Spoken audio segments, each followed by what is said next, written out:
A mentee of mine asked me the other day what makes a great or an effective corporate trainer.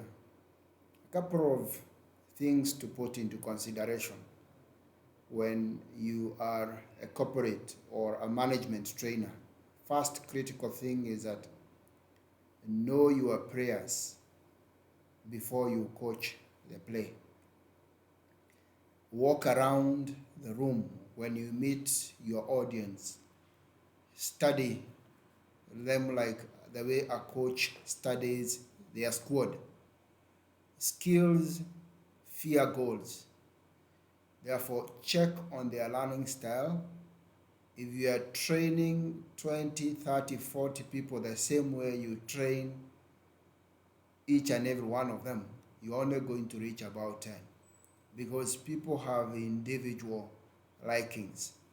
Some are visual, some are auditory, some are kinesthetic, some are olfactory, others are gustatory. So your content means nothing if it does not solve their problems. Start by taking expectations for the training.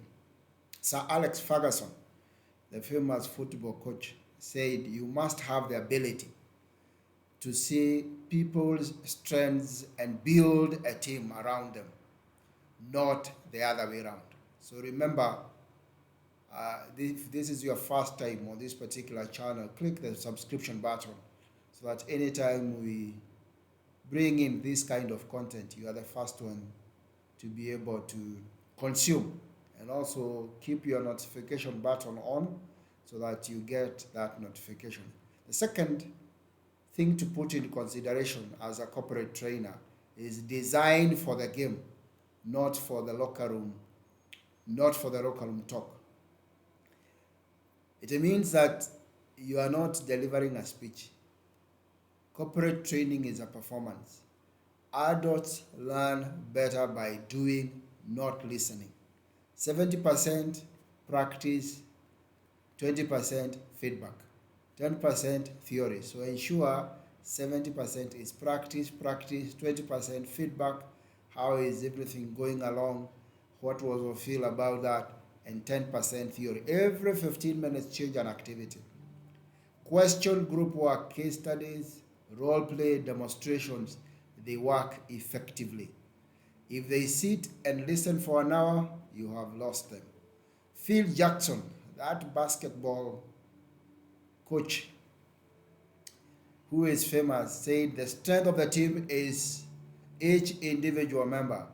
The strength of each member is the team. Build activities that make the team strong together.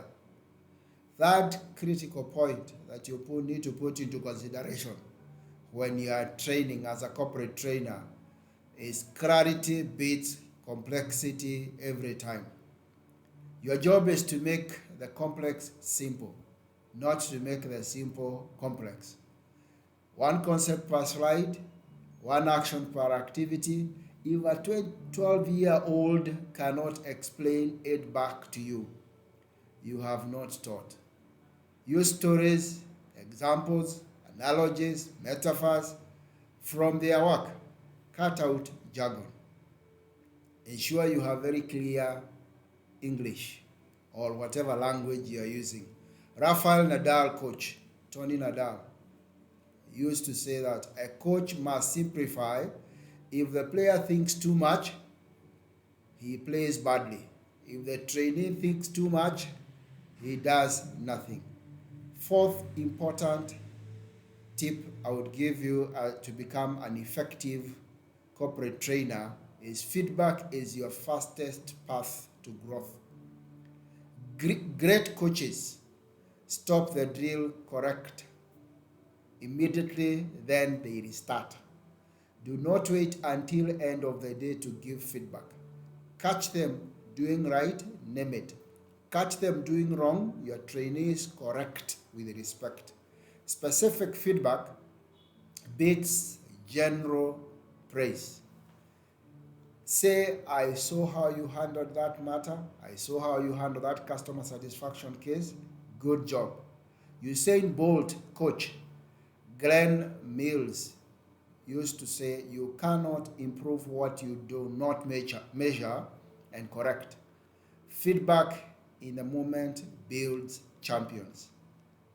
The other important tip that you want to put into consideration when you are a corporate trainer to be successful and efficient is read the room and adjust your pace. Horses are not forced to jump before they are ready. Neither are trainees. Watch eyes, body posture, question their energy. If faces are blank, slow down and repeat with a story. If they are bored, speed up and add a challenge.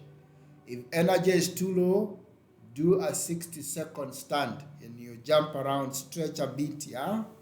You are the pace controller, you are the clock, you are the one setting the temperature in the room. When it is too low, you increase the temperature. When the temperatures are too high, you put in some cooling system. Bob Buffett, who was a horse racing expert and coach, said that a good trainer knows when to push and when to pull back. Timing is everything with thoroughbreds and people.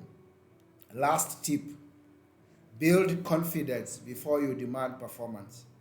No golfer hits a good shot when he is afraid of the water hazard.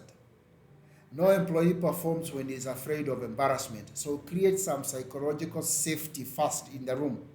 Let them fail in practice room, not real job. Celebrate small wins in the room loudly. Confidence comes from competence, and competence comes from safe practice. Jack Nicklaus, coach, a golf coach, the legend, used to say, the most important shot is the next one. Make your trainees believe their next attempt can be better than the last. Bonus point, your energy is contagious.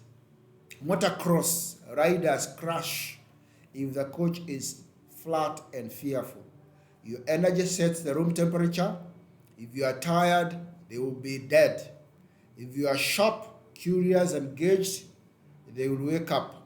Start, move, change tone, use your hands, smile. Energy is not noise.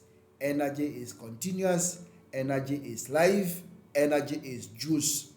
Ricky Carmichael, the motocross coach, said they will ride as hard as they believe you believe in them.